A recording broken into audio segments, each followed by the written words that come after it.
बेहद स्वागत है जी। वो तमाम स्टूडेंट्स जो अभी भी लास्ट मौके के तौर पर अप्लाई करना चाहते हैं जनवरी और फरवरी इनटेक में, 23rd पास आउट स्टूडेंट्स और अगर 24 पास आउट स्टूडेंट भी हैं उनके लिए भी इस वीडियो में मनप्रीत सिंह चीमा जी बताएंगे कि कैसे आपको 7 दिन में आपका जीटी क्लियर होगा। तो जीटी के लिए डॉक्यूमेंट्स, फंड्स किस तरह के चाहिए, और एक बड़ी खुशखबरी भी है, ऑस्ट्रेलिया की एक बड़ी सरकारी यूनिवर्सिटी ने एग्रीकल्चर इनकम को कंसिडर करना शुरू किया है। तो आप एग्रीकल्चर इनकम के बेस पर अपनी जीटी क्लियर करवा सकते हैं। जीटी और फंड्स बड़े इंपॉर्टेंट हैं ऑस्ट्रेलिया में अगर आपको वीज़ा हासिल करना है। जब हम दिसंबर के लगभग पहले सप्ताह को ख़त्म करने वाले हैं तो इस वीडियो में हमको मनप्रीत जी 7 दिनों में जीटी के अलग अलग पॉइंट्स पर हमको एक्सप्लेन करेंगे। मनप्रीत जी, आपका बेहद स्वागत है और मैं चाहूँगा कि पॉइंट टू पॉइंट आप सारा प्रोसेस हमको समझाएं। देखो, जीटी एक लंबा प्रोसेस है लोगों के लिए मुझे लगता है, बट मुझे लगता है कि अगर सही डॉक्यूमेंटेशन हो तो बहुत जल्दी जीटी को क्लियर कर सकते हैं। देखो, दिसंबर आ गया है, फेब मतलब ऑलमोस्ट डेडलाइंस आने वाली हैं और हम फेब इनटेक की बात कर रहे हैं, जनवरी फेब की। अब यूनिवर्सिटीज़ को भी पता है कि हमारी जो सीट्स खाली रह गई हैं हमने वो सीट्स भरनी है, और यूनिवर्सिटीज़ भी थोड़ी सी रिलैक्स हो गई हैं और थोड़ी सी फास्ट भी हो गई हैं। रिलैक्स हो गई हैं डॉक्यूमेंटेशन में, फास्ट हो गई हैं प्रोसेस में। तो अगर कोई बच्चा, जैसे आपने बोला 7 दिन में, येस डेफिनेटली मैं आपको बोल रहा हूँ कि अगर बच्चा जो इम्पोर्टेंट 5-6 डॉक्यूमेंट्स है वो लेके हमारे पास आता है तो 7 डेज़ में जीटी सारी क्लियर हो जाएगी।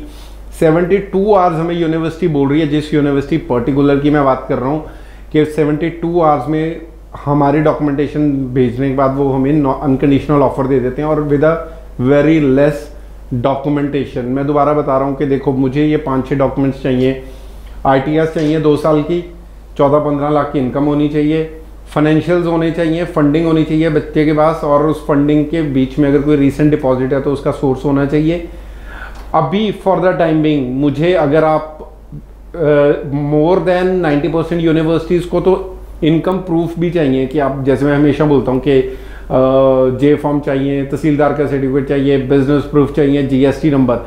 लेकिन फॉर पर्टिकुलर वन यूनिवर्सिटी उन्होंने हमें वेवर्स दिए हैं जिसमें हमें सिर्फ ITS चाहिए, फाइनेंशियल्स चाहिए, ID प्रूफ चाहिए और हमें कुछ भी नहीं चाहिए। इन 3-4 डॉक्यूमेंट्स के बेस पे ही एफिडेविट ऑफ सपोर्ट जो पेरेंट्स लगाते हैं, मींस हमें फंडिंग चाहिए, फंडिंग का सोर्स ITR इनकम सोर्स और पैसे का सोर्स, प्लस उनके वो जो रिलेशनशिप प्रूफ के डॉक्यूमेंट्स हैं बस वो दीजिए। आपकी जीटी 72 आवर्स में क्लियर हो जाएगी। अदर देन दैट, अगर उस यूनिवर्सिटी की मैं बात नहीं करता हूँ, अगर मैं साइड पे रख देता हूँ, for other universities mostly 1 week का टाइम है जिसमें जीटी क्लियर हो रही है, जिसमें हमें ये डॉक्यूमेंटेशन के साथ जे फॉर्म एग्रीकल्चर इनकम के लिए, तहसीलदार का सर्टिफिकेट एग्रीकल्चर के लिए, बिजनेस के लिए MSME हो गया, जहाँ GST नंबर हो गया, करंट अकाउंट स्टेटमेंट होगी उसके लिए अपना, अगर somebody is into the business, तो आप मुझे ये डॉक्यूमेंट दीजिए।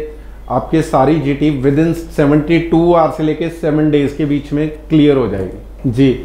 एक तो अगर 223 पास आउट है कोई स्टूडेंट तो उनके लिए ये लास्ट चांस है।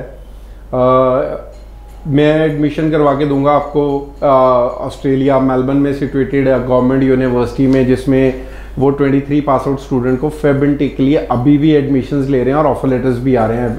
अगर कोई भी बच्चा डाउटफुल है कि यार मेरा 23 पास आउट है, सब मना कर रहे हैं, ऑफर नहीं आएगी, they can come to our office.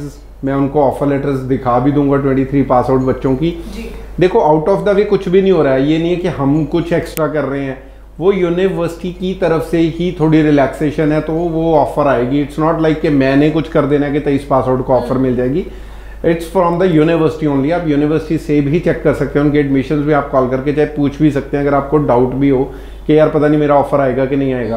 तो अगर कोई 23 पास आउट बच्चा प्लस 24 पास आउट बच्चे भी नर्सिंग में जाना चाहते हैं खासकर, तो उनके लिए भी this is the last chance. Jain intake, Feb intake, तो वो हमारे पास आएँ, अपनी ऑफर लेटर अप्लाई करें। अभी भी मेडिकल कोर्सेज में ऑफर लेटर्स मिल रहे हैं, इंजीनियरिंग कोर्सेज में ऑफर लेटर्स मिल रहे हैं, बिजनेस रिलेटेड कोर्सेज में ऑफर लेटर मिल रहे हैं, IT रिलेटेड कोर्सेज में भी ऑफर लेटर्स मिल रहे हैं, लेकिन they have only 20 days in their hand. तो मैं 20 दिसंबर तक मैं बोल रहा हूँ, अगर किसी भी बच्चे को अप्लाई करना है अप्लाई करे, come with the GTE documents, अपने फाइनेंशियल्स के साथ आइए। हम साथ में ही ऑफर लेटर की अप्लाई कर देंगे, बिकॉज यूनिवर्सिटी ने हमें बोला कि अगर आप ऑफर लेटर की स्टेज पे विद फाइनेंशियल अप्लाई करेंगे हम आपको कंडीशनल ऑफर देंगे नहीं, डायरेक्टली अनकंडीशनल ऑफर आएगी। तो सेव योर टाइम, अभी स्मार्ट बनने का टाइम है, अब हम अपना टाइम वेस्ट नहीं कर सकते हैं, टाइम पूरा है हाथ में। अगर कोई नर्सिंग में जाना चाहता है, 7 IELTS में आए हुए हैं, पेरेंट्स के पास सिर्फ ITRs हैं, बाकी इनकम प्रूफ अभी बनाने वाले रहते हैं, कोई बात नहीं, फंडिंग रेडी है, लेके हमारे पास आइए, we will give you unconditional offer letter. चलिए, thank you so much. So बड़ी इंपॉर्टेंट इन्फॉर्मेशन हमारे साथ मनप्रीत चीमा जी ने शेयर की है। स्क्रीन पे नंबर है, व्हाट्सएप नंबर है, आप चीमा जी से मिलिए। ऑस्ट्रेलिया अप्लाई करने वाला कोई भी स्टूडेंट, मैं चाहूँगा कि आप एक बार स्टडीज़ केयर की टीम से ज़रूर मिले। स्टडीज़ केयर का सक्सेस रेट 95, 96, 97 को क्रॉस कर चुका है। हर 100 में से इनको 96 से ज़्यादा वीज़ा रिसीव हुए हैं। तो ऐसे में ज़रूरी है कि आप एक बार बात ज़रूर करें और किसी भी ऐसे एजेंट कंसल्टेंट से बचें जो आपको मिसगाइड करता है, आपको नकली डॉक्यूमेंट्स के लिए या आपको फंड शो करने के लिए कहता है। जेन्युइन फंड्स के साथ आप अप्लाई करें। Thank you so much. Thank you.